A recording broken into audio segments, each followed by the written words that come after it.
Fighters in the Tigray region of Ethiopia continue to gain ground after recapturing the regional capital Mekelle from government forces.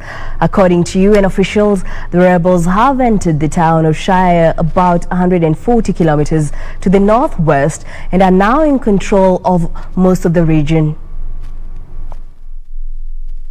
The fighting began in November when rebels rejected political reforms and captured army bases, but the government forces captured Mekelle later in the month.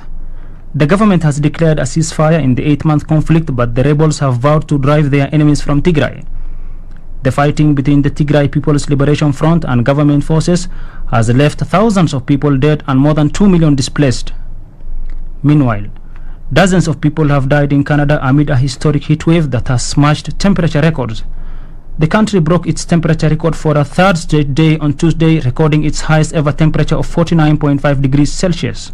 Police in the Vancouver area have responded to more than 130 sudden deaths since Friday, where most of them were the elderly who had underlying health conditions, with heat being a contributing factor.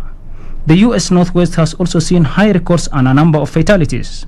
Experts say climate change is expected to increase the frequency of extreme weather events, such as heat waves.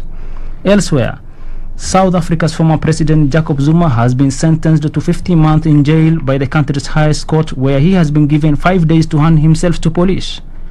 The sentence comes after the Constitutional Court found him guilty of contempt for defying its order to appear at an inquiry into corruption while he was president. Zuma's time in power, which ended in 2018, was characterized by graft allegations.